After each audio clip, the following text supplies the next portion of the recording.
We're getting ready. I do want to apologize. The food was great, by the way, whoever did that. Yes, I'm a mess. We are on, ROV is first. ROV is first. Good evening. Now that we've got some levity out of the way, telling jokes. This is the last day this week for Hartford City Council's Operation Management Budget Committee. I see Mr. Ilg there, so what I'm going to do is have the register of voters first, followed by the mayor's presentation with Al Henry. I apologize about that. And then we'll have Corporation Counsel's office third. I expect these to be fast hearings, so I want to apologize to all the folks that are here. And then we'll do some housekeeping later. So the order will be the register of voters office, the mayor's office, and then we'll have the Corporation Counsel. If we have anything left from the chief operating officer at that point, we can, or maybe the mayors and the chief operating officer can do their presentation simultaneously. Tuesday will be the Board of Ed, and that'll be the only budget hearing for that evening. We are scheduled to start at 5:30. Hopefully we'll bang the gavel before 6. And then the following day, just for everyone's notice, we'll have a reconvened City Council meeting. That'll be chaired by Council President Wooden, where we go through the adoption of the budget for fiscal year 15-16. And the mayor has a certain amount of time. I'm not sure exactly what those time frames are, but we have to pass the budget no later than the end of this month. Okay? I know there's some extraneous issues. We'll deal with that then. My name is Kenneth Kennedy, and this is the Council's Operation Management Budget Committee. I will do the introductions. To my left today, start with Councilwoman Cynthia Jennings. To her right and my left is Councilman Dr. Larry Deutsch. To my immediate left is Minority Leader Joel Cruz Jr.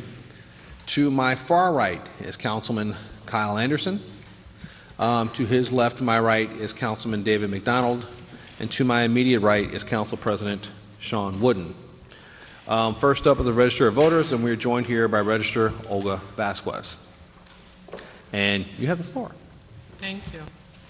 Good evening, Council President, members of Council, Hartford residents, and all others who are present here today. I am Olga Iris Vasquez, the Democratic Registrar for the City of Hartford. I am presenting the budget for the 2016 fiscal year on behalf of the Election Department. The Elections Department serves the municipality and its voting public in which we are elected. We are mandated by the Connecticut State Statute, federal laws, and municipal ordinance to uphold the election process to the best of our ability. Our budget expense are affected by legal mandates. And with that, I'm going to turn to Jackie and ask her to start with the slide presentation. Our mission, the Elections Department mission, which is the Registrar of Voters, serves the needs of the voting public in the municipality in which they are elected while ensuring the voting rights of its citizens are protected. The administration is bound to uphold the integrity of the office to the best of their ability as they are governed by the Connecticut General Statutes. Here I present to you our organization chart, and as you can see, the registrars are elected, we are non-union, and I guess to the right, looking at the slide from this angle, you can see that the appointed deputies are there. We currently have 2 vacancies, the deputy for the Republican registrar and the deputy for the working families. The Democrats oversee the Democratic primaries, the Republican primaries, and all 3 registrars oversee the general election. All parties are then involved in November. In our office, we currently hold a position with the HMEA union, and that is an administration clerk. It's currently occupied there, and we currently also have a vacant clerk position with 1716. The following page, we present to you our fiscal 2016 recommended budget. Under the 2015, we show there the various difference in budget with the administration, election administration, annual canvas, outreach, and our total falls there at $539,000. Our fiscal year for 2016, we also present there under the administration, election administration, just in case for those of you that don't understand the difference there. The election administration is part of those people that we hire for the various election in November. The annual canvas, which by the way is still a mandate under the courts, and outreach, we would like to see that increase, but right now we just have to work with what we have. And that comes down to what we submit to you at $520,224. The variation falls there. You'll see the difference there. And I want you to also notate the asterisk where the fiscal year for 2016. At the very bottom, that asterisk is reflecting that budget that we're presenting to you today at the cost of $520 does not contain the expenses associated with the town committee primary that is scheduled for March 2016. The following page, as you can all see, I could have continued going on. It would have been continuing pages, but there I gave you a little brief of what is required and mandated by the Connecticut state statutes, federal laws, and some municipal ordinance.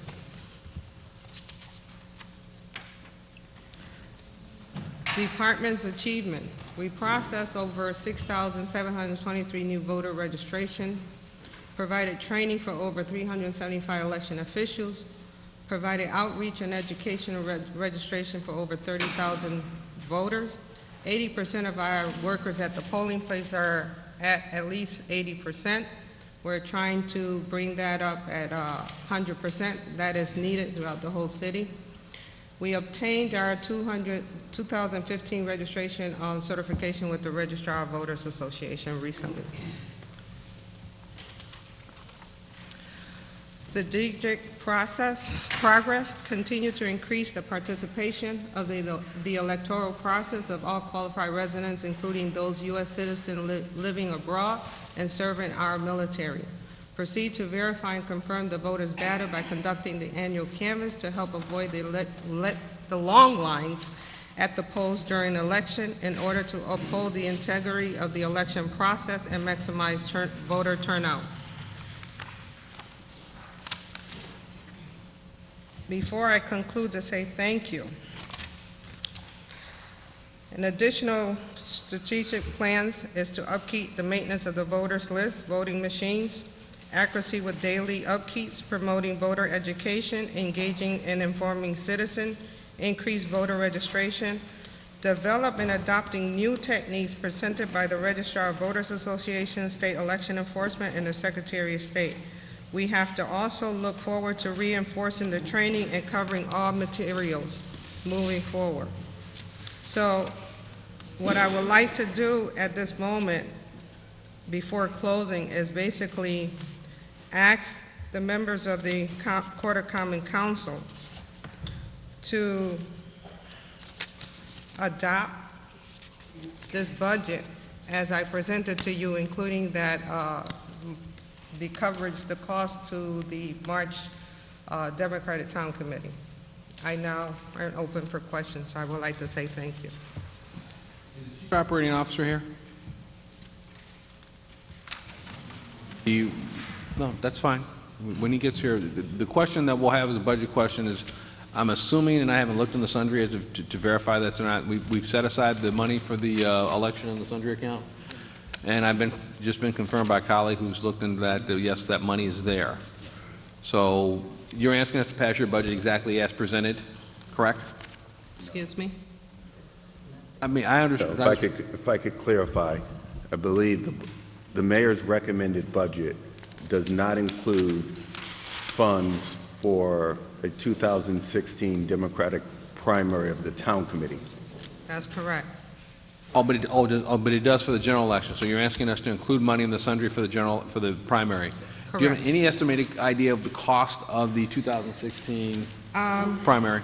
Yes, I have with me, I did a quick calculation, and it falls between the 98,000 to 120. It shouldn't go over that. And that depends if it's going to be a citywide, because we all know that we've experienced that there's been some town committee elections that is just a partial part of the city and not versus the whole city. Could you break that down as the cost per district? In terms of the town committees, I think we've got 6 different town committees. I'm assuming that's on a per town committee basis for the election cost? I can get that to you. I did not bring it today. Thank you, that would be greatly Okay. appreciated. Councilman Cruz is first up. Through the chair, actually, my question, that was my question. What was the average of a town committee election? My Sorry. apologies for taking your question. Any other questions? Council President?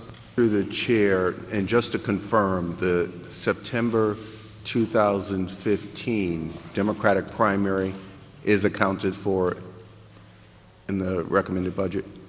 I was told that the money is in the sundry account to cover.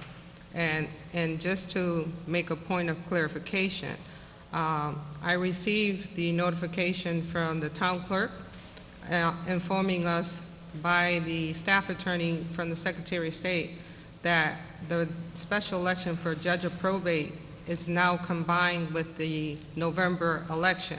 But we also need to keep into consideration that prior to an election, there's always a primary.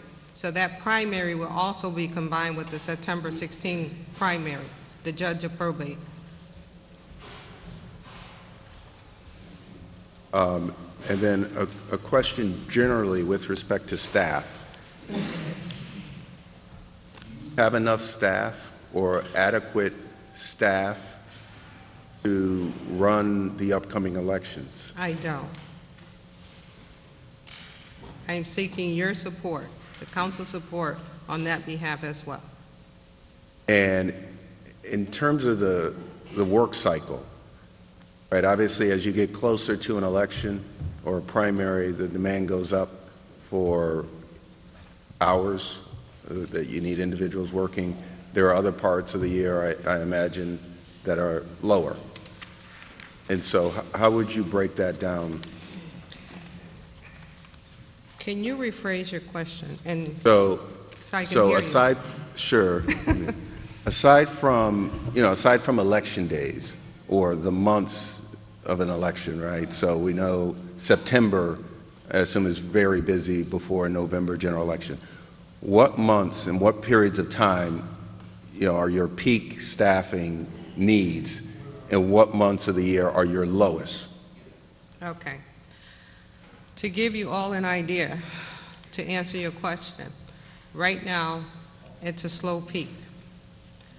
Within the next month, once the town committee convenes and have their endorsement process, I have to be prepared to accept those petitioning candidates to arrive walking into the registrar's office the day right after. So that is anticipated for the 29th of June. So right now, to answer your question, it will be very helpful to have that extra help in the office as of right within the next 2 or 3 weeks to start preparing them and training them and be ready to go within the next 4 weeks is what I give you as a time frame. I can afford to have the extra help in the office. Thank you. I'm assuming it's a budgetary item, so if we could either have that communicate to the council, what those additional, well, let me change the question. Are those costs in your budget currently? I'm assuming they're not, but I mean, that's... Under the election administration sub-account, I believe that there's a little money there to play with right now to bring in maybe 2 or 3 temp, and then as the time goes on, we would probably need additional fundings. So, and Through the chair, so $36,833 are currently budgeted for seasonal 90-day temp. Yeah, And so did you say that represents 2 or 3 maybe 2 individuals? to 3, no more than that. And that would probably be 4 to 5 hours, 2 or 3 days of the week.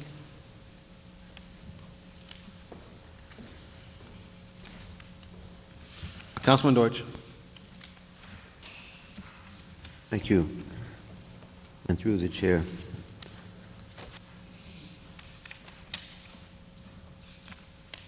I'm ready.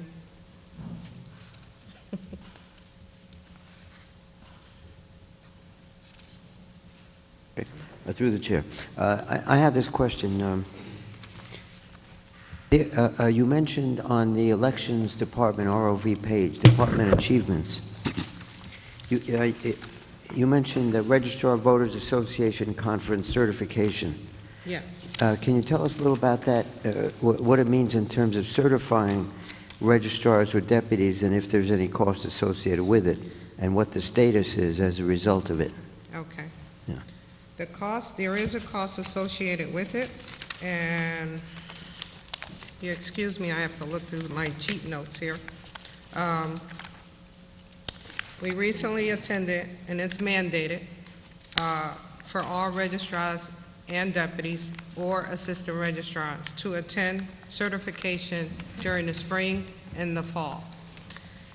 This, what is required for us to do is to attend the workshop classes, 10 hours or more of workshop classes presented to us by the Secretary of State, State Election Enforcement, and others who are present with the ROVAC Association. ROVAC Association consists of all registrars in the state of Connecticut, all 169 towns are present, receiving training, and basically, to give you a few examples, they cover most this time around was making sure that the training that we provide to the election officials, we provide them adequately and with all materials, making sure that the voters are not turned away from the polls, how to deal with a disgruntled voter at the polls, a candidate, and I mean, it's just what's affecting us with the new laws. What I first see right now, any new changes in the law will be with the use of the IVS machine, because apparently a lot of people who use, or electors who use the IVS machine are not satisfied with the results of how they are casting their votes. So they're looking into possibly changing those. Also, we were informed about the possibility of the memory cards for the voting machines. They're looking at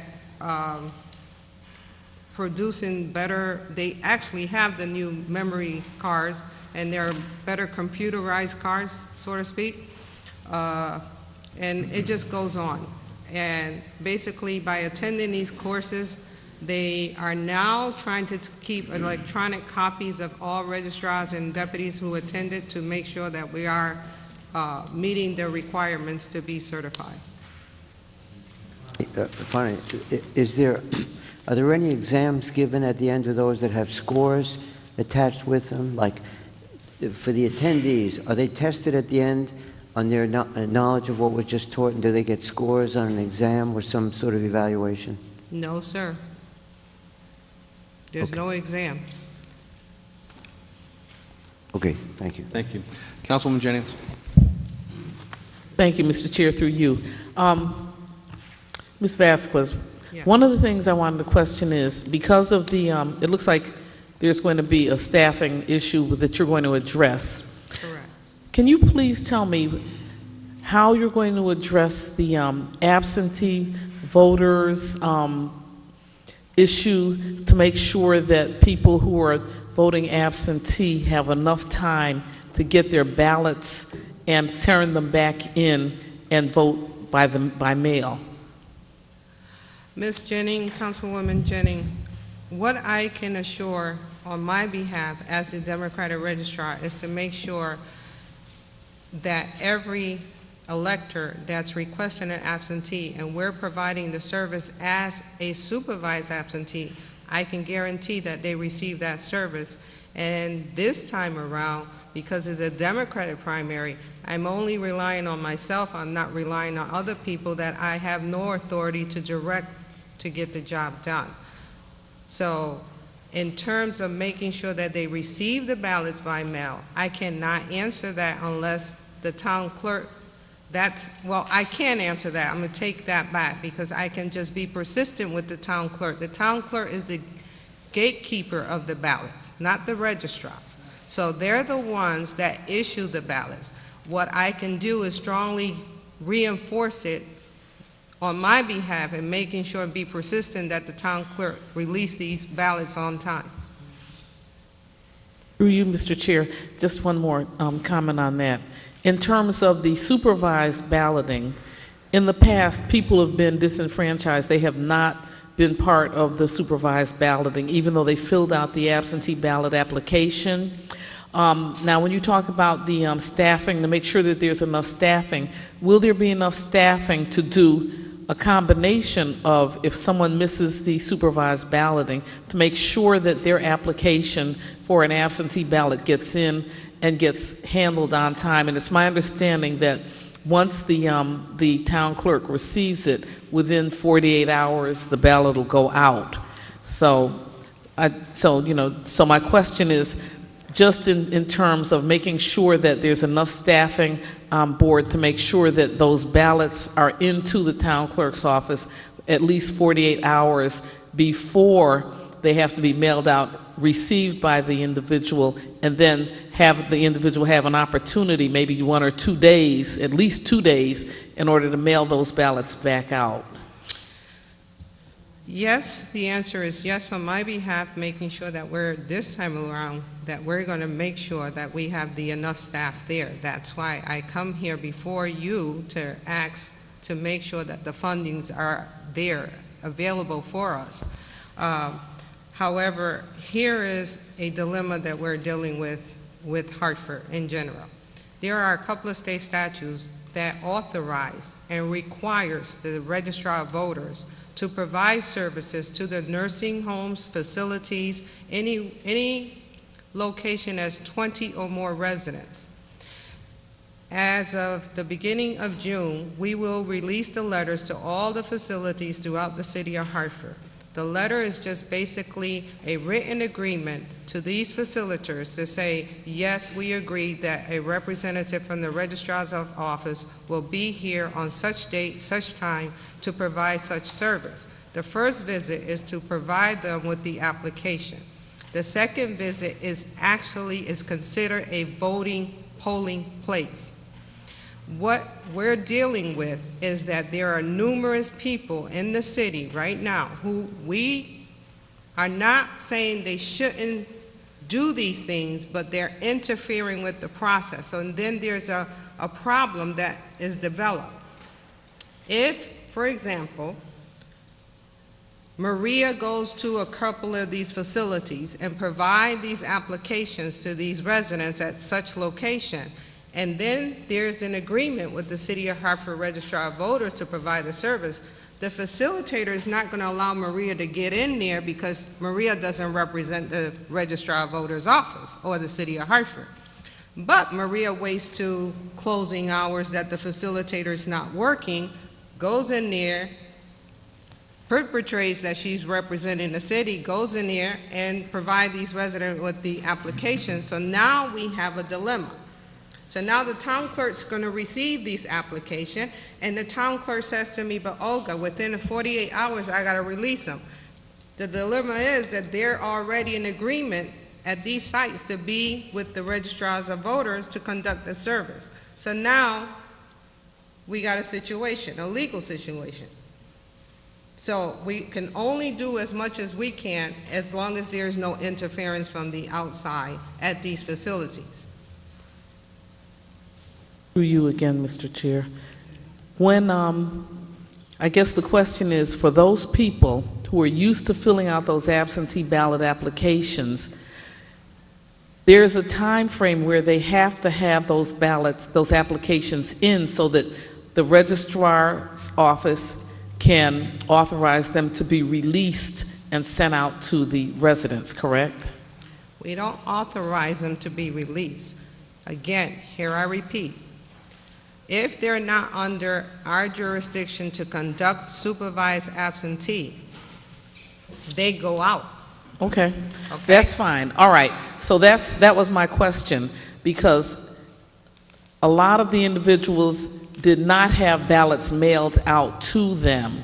So the issue is that if they're under supervised balloting now, they're going to be registered, they're going to vote with the registrar's office. Correct. But if they are not part of the supervised balloting, then now we're going to mail out ballots to them and in a time frame where they can have an opportunity to send those ballots back out, correct? Correct. And my question is that in fact the registrar's job? And if so, do we need more staffing in order to ensure that absentee ballot applications are done in a timely manner so that people are not disenfranchised from voting?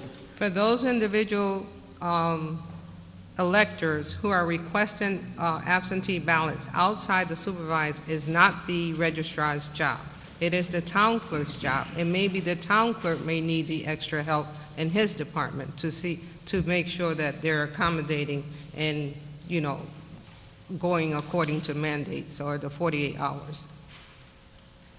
All right, through you, one last question. Did I Right, answer? this is a budget question because I'm trying to determine whether or Right. not she needs additional staff. And she But just, I think you're mixing. She's answered the question that, Mm-hmm. the question that you asked for was more related to the town clerk's budget. right, it's the town That's a clerk's And that's a budget. question we can put in writing to the town clerk to ask There's two. him what we need for the additional staff to resolve that issue. And if we don't get a sufficient answer, we can either, one, call the town clerk back here to give us a sufficient answer, or we can have a committee meeting, again, to address, and not necessarily not a budget committee, you know, either an OMB or whatever the appropriate normal, regular council meeting is to address that issue concerning cost. I will ask the registrar this, if you could, in terms of the additional staff you are requesting, if you could give us, and that email should be directed to me and the council president and the entire council, but what you're looking for in terms of additional staff to address some of your concerns. Okay.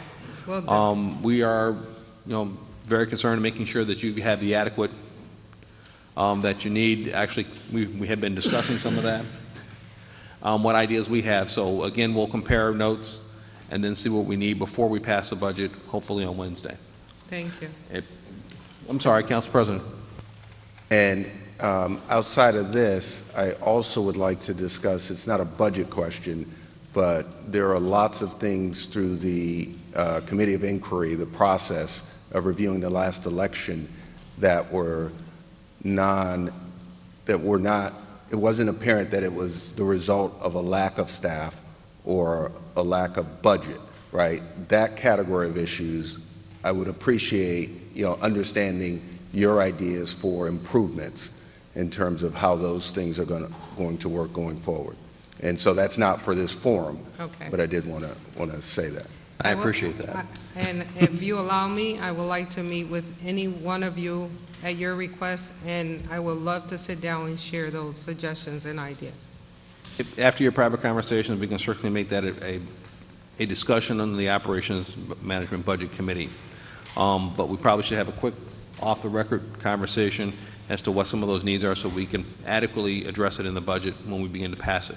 Councilwoman Jennings, followed by Councilman Deutsch. We need to make some of these questions short. I'm just going to ask that the registrar's office and the town clerk's office be together if we're going to interview them to make sure that the time frames are appropriate and that those issues can be resolved at whatever forum is decided amongst the parties. Thank you. Fair point, and that will happen.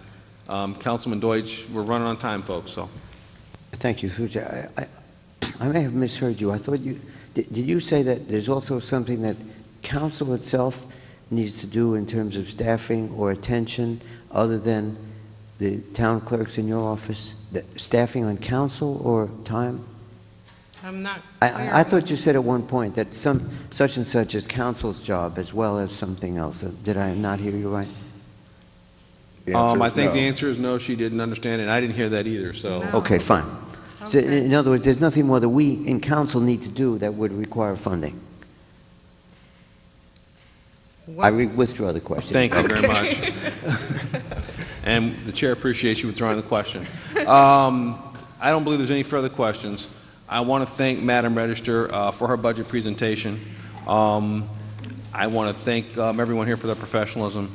And we've had a rocky year, but we're all moving forward in the right direction. I want to thank you for your long service to the city. Okay, and that it is greatly appreciated. Thank you. Okay. With that said, we were going to go to the mayor and COO budget presentation. I know you want to, we'll take a quick 5 minutes, no more. We may actually make it a little shorter than that, so if we could begin that transition. Okay, no, we'll get started, and Council President can have that offline conversation. So, Darrell, Al, you're up. Which one? COO, and you guys can both be up there at the same time. That way we can just transition to different questions. I know people like to think, they are different offices, but Mr. Chairman, we were provided a list earlier today that indicated that Court Counsel would be next, followed by the Mayor's Office, and then the Chief Operating Officer. We have separate presentations, so we need to know which one you'd like first. okay. Fine.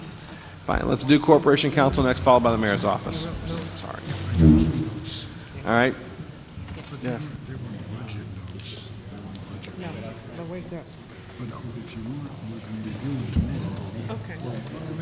Okay. Thank you, Jackie. Jackie, thank you. Thank you, Jose. You're welcome. Just make sure you Nothing personal, but I always like to know. One on this. You want me here at all? Yeah, oh yeah. You want to sit there? Yeah.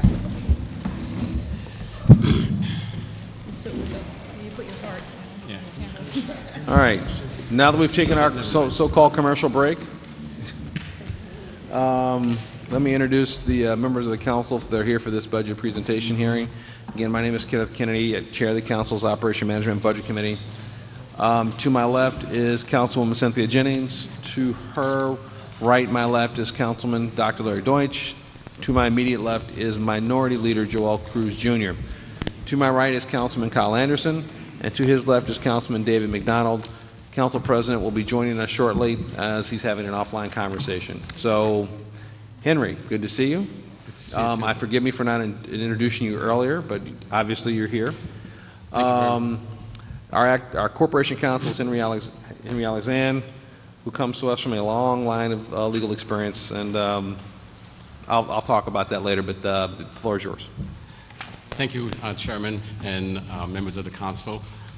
I want to express my appreciation for the opportunity to present the mayor's recommended budget for the Office of the Corporation Counsel. I just want to begin by saying that I have with me Senior Corporation Counsel Natalie Fiola Guerreri and Assistant Corporation Counsel Gina Barano, who will also be available to answer any questions that you might have. The mission of the Office of the Corporation Counsel is to provide legal advice and counsel to all city departments, boards, commissions, or agencies of the city, including issuing legal opinions, reviewing legal documents, drafting contracts, and ordinances.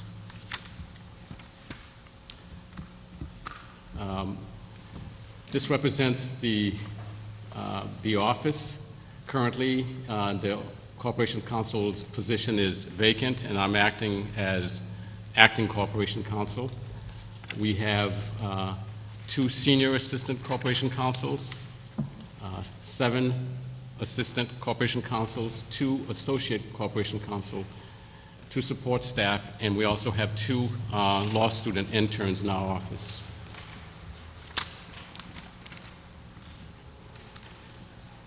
Next is our recommended budget for the 2016 fiscal year. As you can see, our budget is less than it was the 2 previous years, approximately 7% less. And the reason why is in an attempt to help reduce the budget deficit, I eliminated a vacant investigator position that we had, and I also captured a portion of the Corporation Council's salaries with the understanding that one will not be appointed until January of next year. So we're capturing approximately 6 months of her salary. So by doing so, we were able to reduce our budget by approximately, for personnel, by approximately 7%.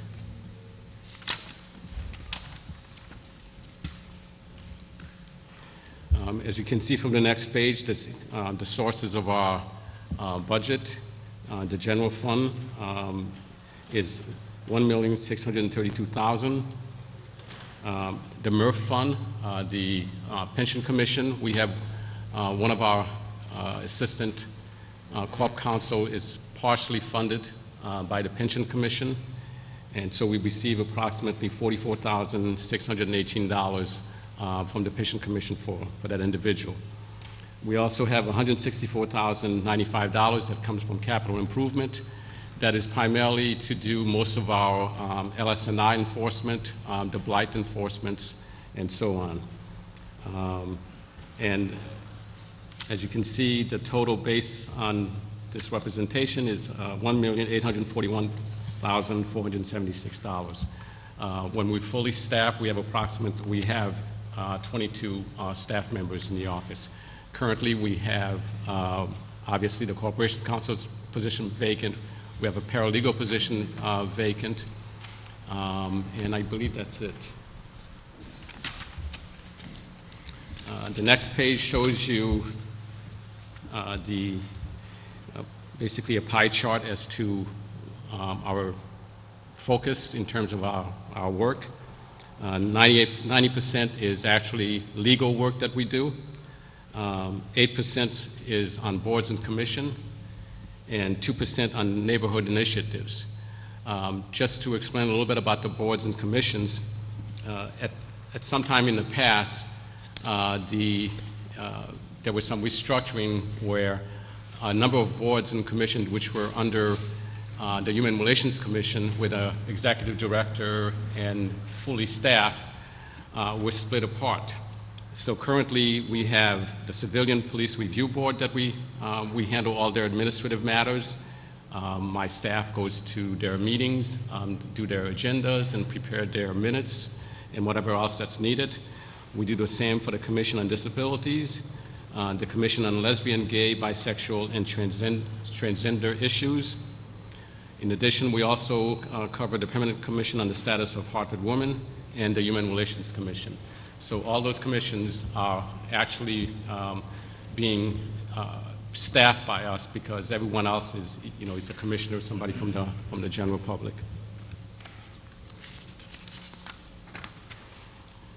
Our legal mandate is as legal advisor, the legal advisor to the mayor, the council, and all departments, officers, boards, commissions, or agencies of the city in all matters affecting the interests of the city, and upon request furnish written opinions on any question of law involving their respective powers and duties. We represent the city in all legal matters. We appear for and protect the rights of the city in all legal actions proceeding brought by or against it or any of its departments, officers, boards, commission, or agencies. Also has the authority to approve approval of the mayor to appeal from orders, decisions, judgments in such cases, with the approval of the mayor and council to compromise and settle claims by and against the city. A large portion of our work also involves transactional matters. We prepare and approve contracts and other instruments, including local legislation, ordinances, and resolutions, and make sure that we certify compliance with the law when necessary. In addition, our office provides guidance, education, and training as needed to city employees, departments, boards, and commission. We provide training in areas of Freedom of Information Act, sexual harassment, special education, and ethics.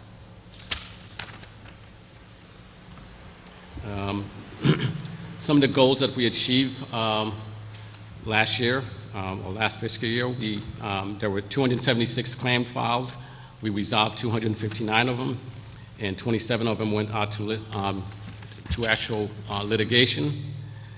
So far this year, since July 1st of 2014, we reviewed 862 contracts, agreements, memorandum of understandings, and other various documents, legal documents.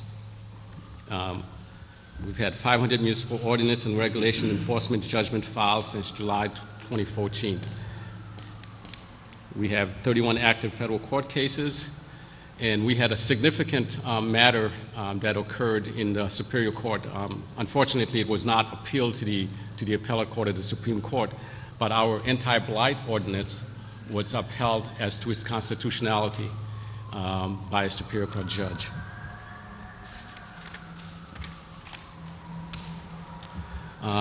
The strategic initiative for the future to help the office in the city. As I stated before, we've eliminated the investigator position, and now we're relying on Constitution State Services of Travelers to help us with our investigations of claims. And basically, they're claims processors. They do a lot of the background work for us. We paid them quite a bit of money to do that for the city as a whole. And so we decided in our office that we should put them to good use by having them go out there, take pictures of potholes, various other matters that comes up. That was at no additional cost? No, at no additional cost to us. However, if we wanted them to do more extensive work, like let's say surveillance or something to that effect, they would probably require us to pay. Our goal is to reduce reliance on outside legal counsel, particularly in bankruptcy, tax appeal, foreclosure, collection, and some of the transactional matters not being handled by outside counsel. We want to try to do as much work ourselves so that we don't have to be expending money on outside counsel. Similarly, with the workers' comp cases, we want to try to get rid of as much of them through settlement, particularly early on if it's possible, and to actively manage those claims so that we can make sure that we protect the city's interests as best as we can. Another area which we're trying our best to work on is to investigate an adjust of insurance resources and reimbursement. We want to proactively go out and seek reimbursement where property damage has been done to city property. For example, somebody hits a light pole, they knocked on one of our fences, they get involved in an automobile accident with one of our vehicles, and it's not the city driver's fault. We are being very proactive to the extent that we have knowledge of it to go out and try to collect those. In addition, we want to increase the collections of delinquent accounts, particularly like private jobs that the police do and they're not paying us. Collecting the fines, fees, and taxes to the extent that we can. One of the things that I'm working on is to somewhat, to the extent that we can, realign our resources so that we can have greater enforcement of the blight and health code citation violations. The next page shows our pending litigations. I'm not going to go through all of them, so if there's any specific question on any one of them, I'll be more than happy to answer it. But as you can see, we do quite a bit of work, and this is just strictly litigation. That doesn't include the transactional work that we do in the office. That will conclude my presentation, and I will answer any question that you may have. Thank you. Councilman Cruz. Thank you, and through the chair, thank you for the presentation. My question is based on the legal expenses and settlements. Mm-hmm. Could we get just an average, perhaps going back 5 or even 10 years on what's the average on our legal settlements, or legal services and settlements? We certainly can get you that. Maybe I should not be speaking on behalf of Mr. Sanchez, but we should be able to get you that information. provided to you.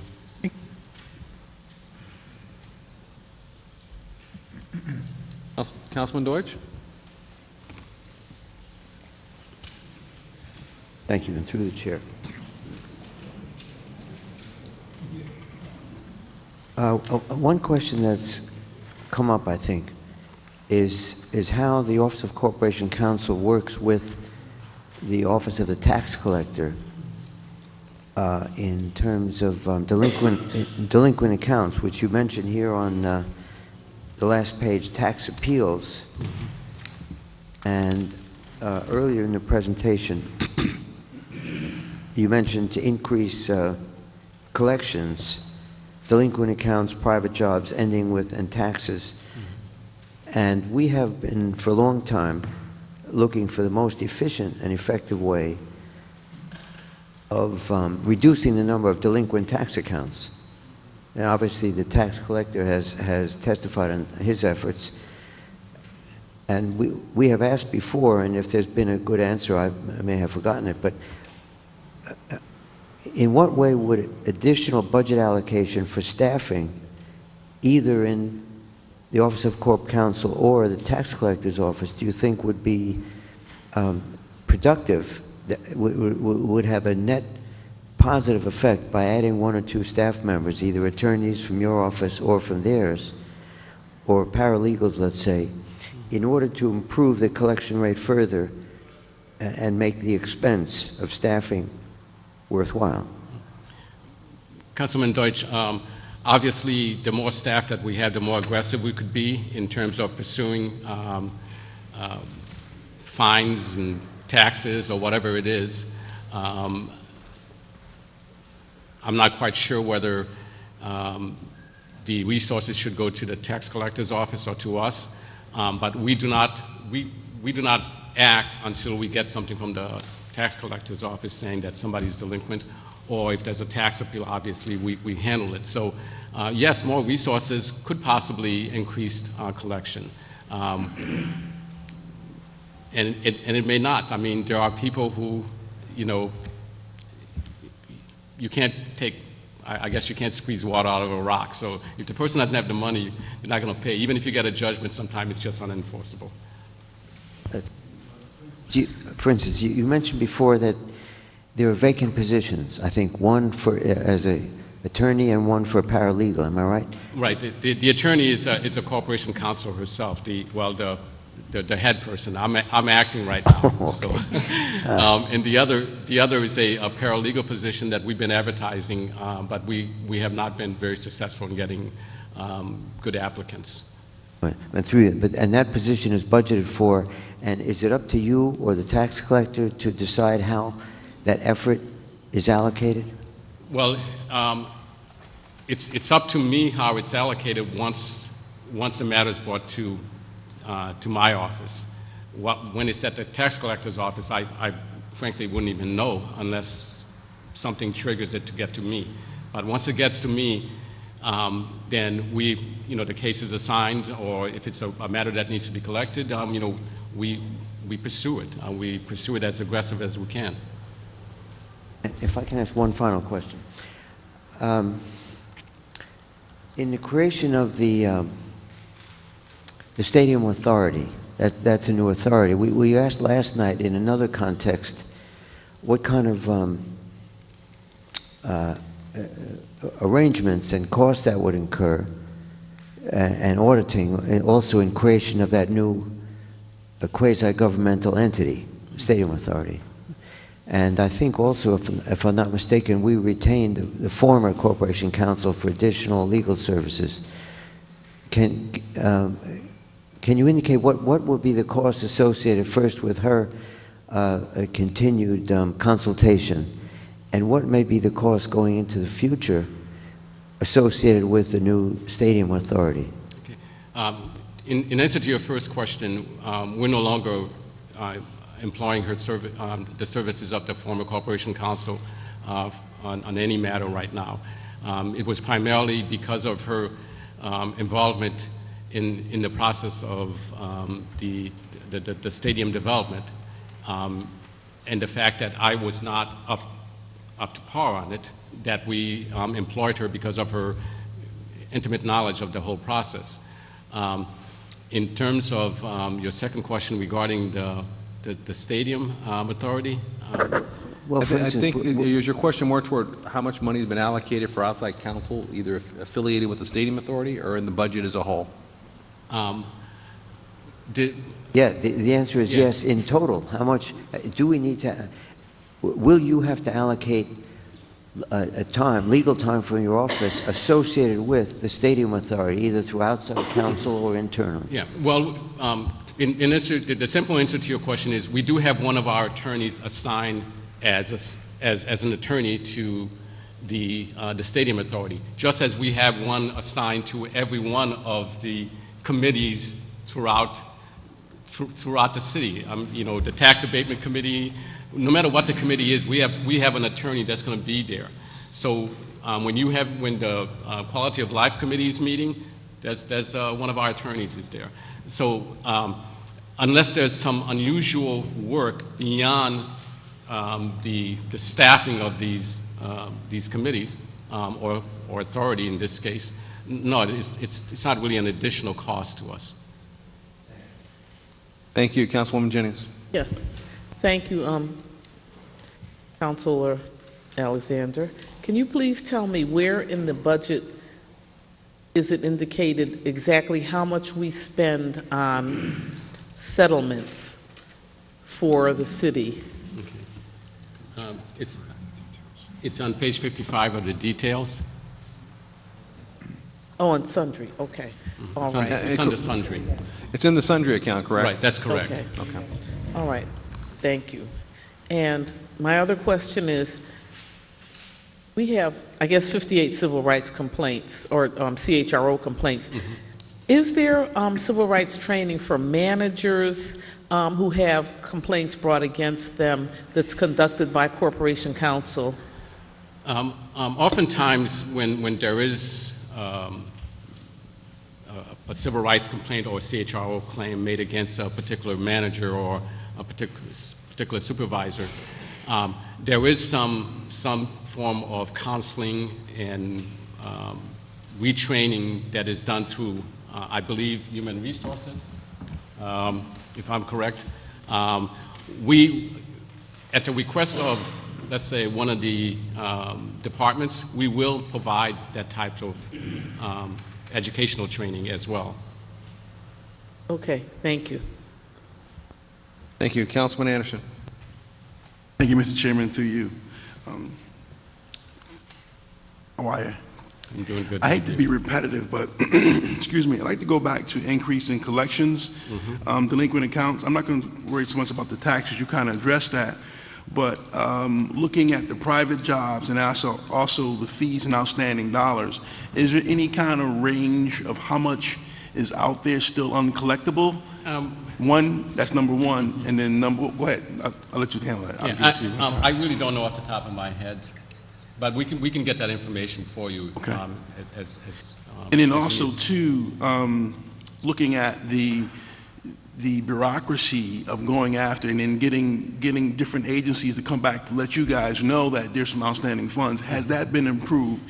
And is the new Munis system helping you guys to address these issues more rapidly and more timely? Yeah. I don't know if the Munis system is doing that, but every time I meet with particularly people like Public Works, the police, fire, I always encourage them. I said, if you come, city property is damaged or whatever, you get it to us, we will get you, we will get you refunds. And so we do encourage it, but I think it may be necessary to have a little bit more education on that, to the departments that the city should not be incurring these expenses when it's somebody else's fault. So we try to get them involved as much as possible. Send it to us, let us know if there's been an accident and you're not sure, and the city vehicle was not at fault, we will pursue it if you come to us. I mean, we don't go out there and look for it, obviously, But if they come to us, and we do encourage it as much as possible. We did hear last night from HMIS the improvements in the MUNIS system and then the work orders. So there is a better system being implemented to have direct more communication with the departments. Sure. I'm wondering if you can guys make sure you can piggyback off of that and just being aware, because they are looking to get have the departments communicate more effectively with each other. Sure, we'll be more than happy to talk with MHS about, particularly if there's a way to track like damages to city property, Right. and they could automatically make us aware of it. Yes, we would be more than happy to do that. Thank you. Thank you. I think that concludes the budget hearing. I do want to thank the men and women of the Corporation Counsel's Office for the legal services they do provide. As a government lawyer and having government clients, we're not always the easiest people to deal with, particularly lawyers. We're probably bad clients. But you do your work very, very well, very professionally. And it's greatly appreciated, not just by members of the council, but I think of the entire city staff as well. To the new Corporation Counsel, Henry, you ran a department a lot larger than this. For those of you who don't know, Attorney Alexander was the department head for public safety in the place where I work, I believe, for over 30 years. I was there. I was department head for 10 years, but I worked there for over 30 years. So, and a very well-respected department head. We are very fortunate to have you, and I'm glad you were here. Thank you. And I just want to say I have a great staff, and they work very hard. They all go well beyond the minimum to make sure that things get done. So I really appreciate the fact that I have such a fine group of people working with me. Very well said. Thank you. With that, we will get ready in a couple of minutes to do the, is he here? Yes. The mayor's budget presentation. And thank you all for spending your time here. I know many of you live a good distance, so thank you for being here this evening.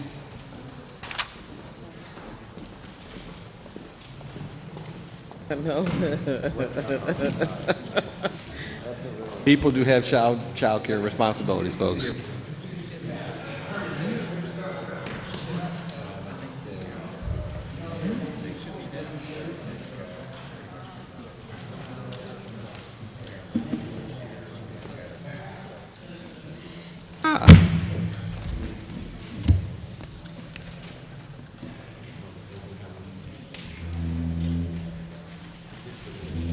We were waiting for somebody. Oh, you know what? While we're waiting, why don't we just take 5 minutes? Because I needed to talk to someone real quick anyway. So we'll take 5 minutes and then we'll come right back.